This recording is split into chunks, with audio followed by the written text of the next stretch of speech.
हूं संतोष गंगवार। बुलेटिन की शुरुआत करेंगे सबसे महत्वपूर्ण खबर के साथ। झारखंड के सबसे बड़े अस्पताल रिम्स में पिछले कुछ दिनों से पैरामेडिकल कर्मियों का प्रदर्शन चल रहा है।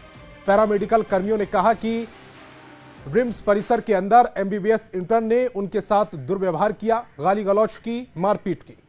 इसी वजह से पैरामेडिकल कर्मी हड़ताल पर हैं। इन लोगों का आरोप है कि बार बार शिकायत के बाद भी प्रबंधन की ओर से कोई कार्रवाई नहीं की जा रही है। पैरामेडिकल के स्टाफ पिछले कुछ दिनों से रिम्स में प्रदर्शन कर रहे हैं।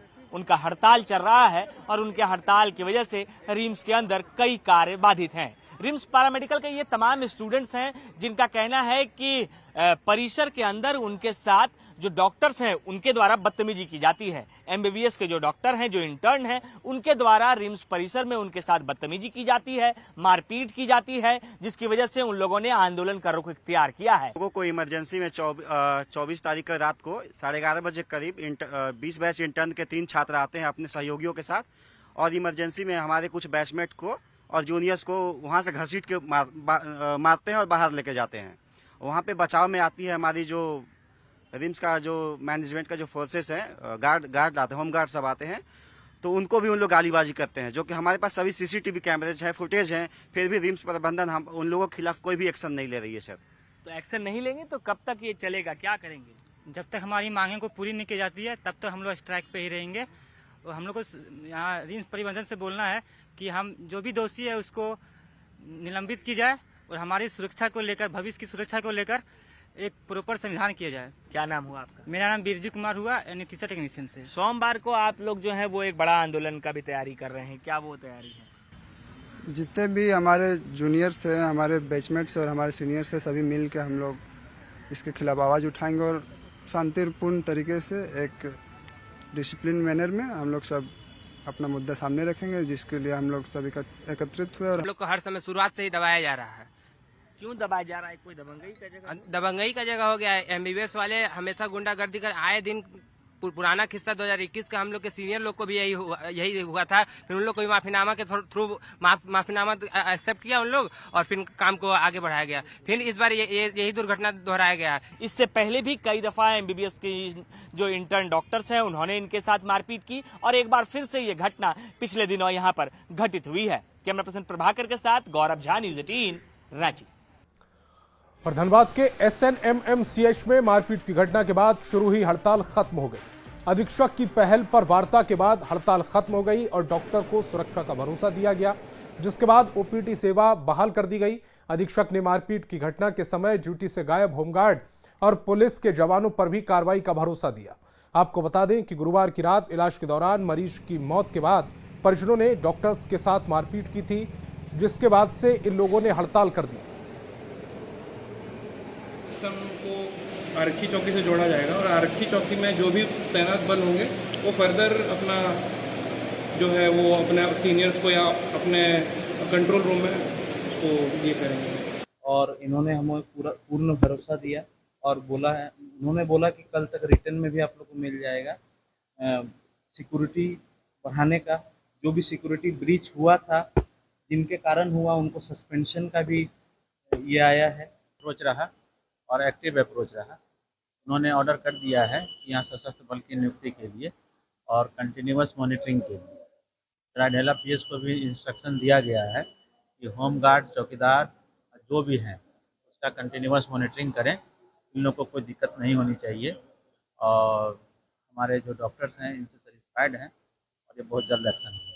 हाँ, ये हूटर और कैमरा को और विस्तृत देख लेने के लिए कि इसमें भी कोई दिक्कत नहीं हो, तो उसकी व्यवस्था भी हम लोग करने जा रहे हैं। रामगढ़ से बड़ी खबर है, नशीली दवा के खिलाफ एक्शन। 3 दुकानों में नशीली दवा मिली, नशीली दवा को जब्त किया गया। हिरासत में 2 मेडिकल संचालक। ड्रग्स विभाग ने यह कार्रवाई की। कार्रवाई से स्टोर संचालक में हड़कंप मचा हुआ है। तो नशे के खिलाफ ये बड़ी कार्रवाई, महत्वपूर्ण कार्रवाई। 3 दुकानों में नशीली दवा मिली है, नशीली दवा को जब्त कर लिया गया। तस्वीर समाप्त टेलीविजन स्क्रीन पर। हिरासत में 2 मेडिकल संचालक हैं। ड्रग्स विभाग ने यह कार्रवाई की। कार्रवाई से स्टोर संचालक में हड़कंप है। इनपुट मिला था कुछ इधर से कि कुछ मेडिकल शॉप में कुछ नशा वाला जो दवाई है उसका यहाँ पे कहीं से खरीद बिक्री हो रहा है। तो पहले तो जो इनपुट मिला था थाना प्रभारी जी से पूछ लीजिए, उस बात पे बताते हैं। और आज से रांची नगर निगम के ट्रैक्टर चालकों ने अनिश्चितकालीन हड़ताल पर जाने की घोषणा कर दी।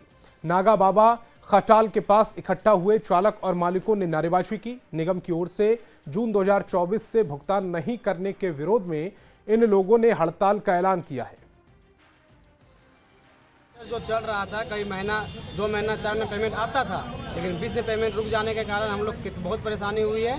प्लस में है कि हम लोग के फरवरी 7 फरवरी को 2025 को गाड़ी निकाल दिया गया। उसके बाद फिर 50, 60 हज़ार, 70 हज़ार, 80 हज़ार जिससे जितना तसल्ली करने सका करके वापस गाड़ी को फिर 7 अप्रैल को फिर लाया गया। उसके बाद ही पेमेंट नहीं किया गया। पेमेंट बार बार जाने पर हम लोग धमकी मिला है गाड़ी फिर से निकाल देंगे। निगम में आज से हड़ताल में है क्योंकि हम लोग को 14 महीना से पेमेंट हम लोग को नहीं मिला है। हम लोग 14 महीने से ऑफिस का चक्कर काटते काटते बहुत दिनों से परेशान रहे हैं। नगर आयुक्त के पास भी गए, वो भी हम लोग को बात को सुने। 1 महीने पहले नगर प्रशासक से भी बोला गया कि पेमेंट किया जाए, लेकिन हम लोगों का पेमेंट नहीं हुआ। अब पिछले दिनों अजरबैजान से कुख्यात सुनील मीणा उर्फ मयंक सिंह को प्रत्यर्पण कराकर लाए जाने के बाद झारखंड पुलिस ने कई और अपराधियों पर शिकंजा कसना शुरू कर दिया है। झारखंड पुलिस के रडार पर विदेश में बैठे 3 और ऐसे अपराधी हैं जिन्हें जल्दी वापस लाया जा सकता है। हालांकि अभी इसमें कुछ कानूनी अड़चनें भी हो सकती हैं। पुलिस के एक्शन के बाद विदेशों में बैठे गैंगस्टर में खलबली मच गई। अपराधी वैसे देशों में भागने की फिराक में हैं जहां भारत की उन देशों के साथ प्रत्यर्पण संधि नहीं है। हमारा प्रयास रहेगा न केवल हम इनको एक्सट्राडाइट करेंगे, हम लोग इनके पासपोर्ट भी रद्द करवा दिए हैं। पासपोर्ट रद्द कराने का मतलब है कि जो पासपोर्ट पर ये इस देश से विदेश गए हैं वो पासपोर्ट अब यूज़ नहीं किया जा सकता। यदि वो जैसे मान लीजिए कोई यहाँ से सिंगापुर गया या दुबई गया, उसका पासपोर्ट रद्द हो गया तो दुबई में वो रह सकता है, परंतु यदि दुबई से वो दुनिया के किसी अन्य राज्य में जाने का प्रयास करेगा तो उस पासपोर्ट पर वो नहीं जा सकता है। खबर बोकारो से, जहां के बीएस सिटी थाना क्षेत्र में युवक की हत्या मामले का पुलिस ने खुलासा किया। पुलिस ने मामले में आरोपी अमन कुमार झा को गिरफ्तार कर लिया। गिरफ्तार आरोपी के पास से हत्या में इस्तेमाल चाकू और कपड़ा भी बरामद हुआ। जानकारी के मुताबिक आपसी विवाद में दोस्तों ने दोस्त की हत्या की थी। मृतक के परिजनों ने 2 अन्य लोगों को भी आरोपी बनाया, जिसकी जांच की जा रही है। एक ही मोहल्ले का रहने वाले तो पूर्व परिचित थे। इसमें जो मृतक हैं रवि कुमार, उनके द्वारा किसी का मोबाइल ले लिया गया था। तो इसमें अमन कुमार झा जो हैं, जो अभियुक्त हैं, जिनको आज न्यायिक हिरासत में भेजा जा रहा है, उनके द्वारा मध्यस्थता करवा करके उसका मोबाइल दिलवाया गया था, जिस व्यक्ति का मोबाइल रवि कुमार के द्वारा लिया गया था। इसी बात को लेकर दोनों के बीच विवाद हुआ कि तुम इस मामले में क्यों बीच में पड़ते हो, हम दोनों के बीच का मामला है। इसी बात में दोनों के बीच में बाताबाती हुआ। उसी में आक्रोश में आकर के अमन झा के द्वारा जो है सो चाकू चला दिया गया था उनके ऊपर। और रांची से बड़ी खबर मिल रही, सीएम आवास पहुंचे हैं बी सुदर्शन रेड्डी। उपराष्ट्रपति के उम्मीदवार हैं रेड्डी, इंडिया गठबंधन के उम्मीदवार बनाए गए हैं। सुप्रीम कोर्ट के पूर्व जस्टिस हैं सुदर्शन रेड्डी। विपक्ष की ओर से समर्थन की मांग की गई। कांग्रेस प्रदेश अध्यक्ष केशव महतो कमलेश भी मौजूद रहे। तो बी सुदर्शन रेड्डी सीएम से मुलाकात करने पहुंचे। इस दौरान कांग्रेस के प्रदेश अध्यक्ष वहां पर मौजूद रहे। चूंकि उपराष्ट्रपति उम्मीदवार हैं बी सुदर्शन रेड्डी इंडिया गठबंधन की ओर से, ऐसे में समर्थन की मांग को लेकर वो सीएम से मिले। तो बी सुदर्शन रेड्डी के रांची पहुंचने पर इंडिया गठबंधन के नेताओं ने कहा कि ये एक औपचारिक प्रक्रिया है। 9 सितंबर को उपराष्ट्रपति का चुनाव होना है, उसी दिन परिणाम भी घोषित किए जाएंगे।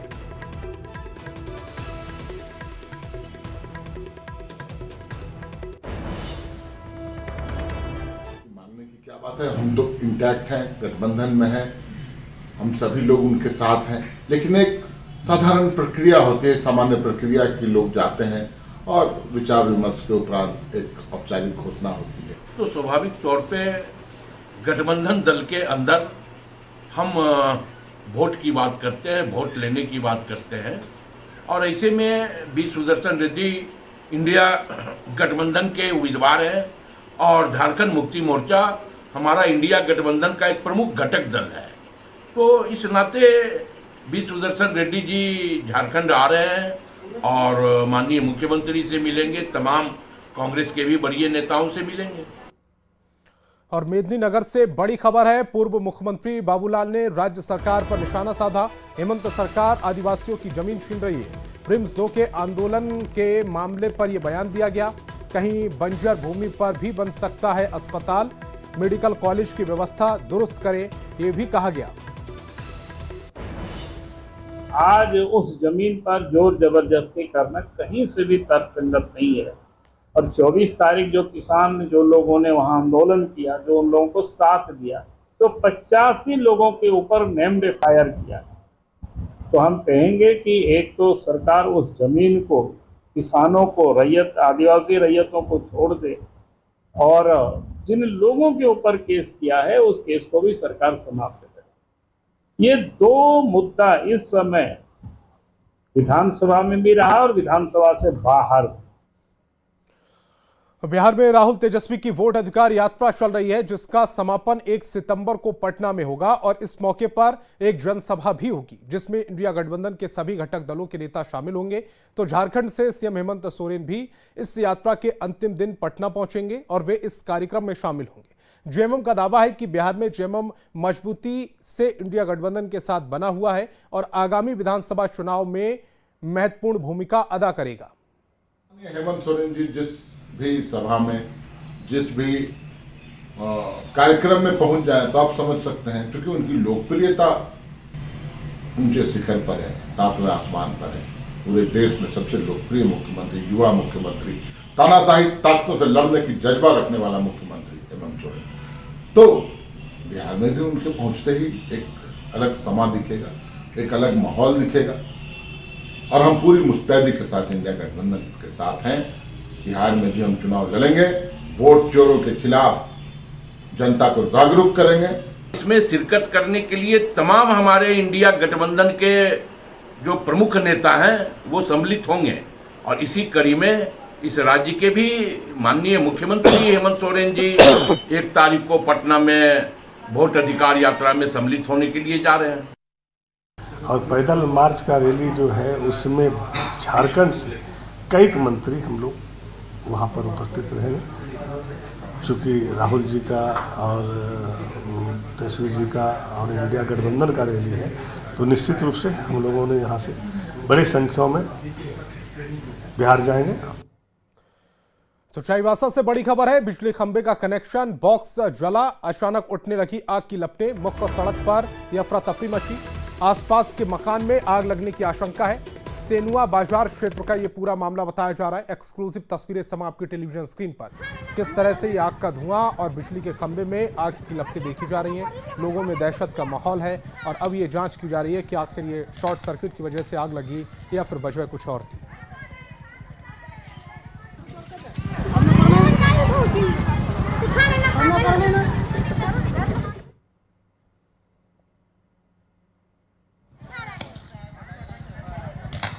तो ये एक्सक्लूसिव तस्वीरें समय न्यूज़ 18 बिहार झारखंड पर देख पा रहे हैं। हालांकि जिस समय ये शॉर्ट सर्किट हुआ है उस समय जो बिजली का खंभा है उसके आसपास से कुछ परिंदे, कुछ पक्षी उड़ते हुए नजर आए।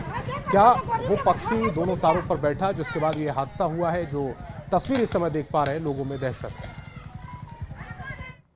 गिरिडीह सीसीएल कोलियरी क्षेत्र में अवैध खनन और डंप के साथ रैक से चोरी की कोई बात नई नहीं है। हर रोज की एक कहानी है। चोर जान हथेली पर लेकर कोयला टपाने का काम चलती ट्रेन से करते हैं। ऐसे में सीसीएल गिरिडीह प्रबंधन पर नए तरीके से काम कर रहा है ताकि चलती ट्रेन से कोयला चोरी को रोका जा सके। इसके लिए सीसीएल गिरिडीह कोलियरी के प्रबंधक राजवर्धन कुमार के नेतृत्व में एक टीम का गठन किया गया। सर, जब से यहाँ रेलवे सुरक्षा को लेकर के ये कर रहे हैं, अभी तक राजवर्धन सर के आने के बाद जो है तो हमारा सिक्योरिटी वही है, लेकिन कि चोरी, रेलवे रेक की चोरी बहुत कंट्रोल हो गई है और एक भी रेक में कोयला चोर बोरा लदाता था वो लदाना बंद हो गया। सुरक्षा व्यवस्था बढ़ाया गया। सुरक्षा व्यवस्था का राजवर्धन सर के नेतृत्व में सुरक्षा व्यवस्था बहुत अच्छे ढंग से काम कर रही है। इंजीनियर और सामाजिक कार्यकर्ता और उद्यमी तापसी उपाध्याय, जिन्हें लोग बी ट्रैक पानी पूरी वाले के नाम से पहचानते हैं, वे इन दिनों हेल्दी भारत की राष्ट्रव्यापी यात्रा पर हैं और पाकुड़ के रास्ते देवघर पहुंची। 9 मार्च को मेरठ से अपनी बुलेट पर इस ऐतिहासिक यात्रा की शुरुआत की। इस यात्रा का उद्देश्य पूरे देश में स्वास्थ्य, पर्यावरण संरक्षण और युवा शक्तिकरण और वीगन जीवन शैली को लेकर जागरूकता फैलाना है। संपूर्ण भारत यात्रा हमारा सेकंड इनिशिएटिव है, जिसके तहत हम पूरे विश्व का सबसे बड़ा जागरूकता अभियान कंडक्ट कर रहे हैं। इस जागरूकता अभियान में हमने climate change, health literacy, youth empowerment और एनिमल क्रुएल्टी इन एस्पेक्ट्स को बच्चों के साथ साझा किया है। हम स्कूल्स और कॉलेजेस के स्टूडेंट्स के साथ अवेयरनेस कैंपेन करते हैं। 9 मार्च को ये इनिशिएटिव मेरठ उत्तर प्रदेश से शुरू किया गया, जिसमें मैं एक बुलेट बाइक से पूरे भारत 28 राज्य और 8 केंद्र शासित प्रदेश सबको कवर करके बच्चों के साथ ये साझा कर रही हूँ। और रांची में डिलीवरी बॉय का काम करने वाले सूरज यादव अब डिप्टी कलेक्टर बन गए हैं। 25 जुलाई को आए जेपीएससी के रिजल्ट के बाद सभी और सूरज यादव की ही चर्चा है। दरअसल पिछले 8 वर्षों से सूरज यादव जेपीएससी की तैयारी कर रहे हैं। सूरज ने डिलीवरी बॉय का कार्य करते हुए जेपीएससी की तैयारी की। सूरज ने कहा कि कई दफा तो उन्होंने इस काम में शर्म भी महसूस की, लेकिन इतनी पढ़ाई के बावजूद वो डिलीवरी बॉय का काम कर रहे हैं। रहने वाले सूरज यादव की चर्चा आज सिर्फ झारखंड ही नहीं बल्कि पूरे देश में हो रही है। एक ऐसे कमरे में रहकर पढ़ाई करने वाले सूरज यादव, जिनके कमरे को जब आप देखेंगे तो आपको पता चलेगा कि इस कमरे में रह पाना भी उतना आसान नहीं होगा जिस 10 बाय 10 के कमरे में रहकर उन्होंने जेपीएससी की तैयारी की और नौकरी भी ली है। सूरज यादव की कहानी सिर्फ इतनी ही नहीं है।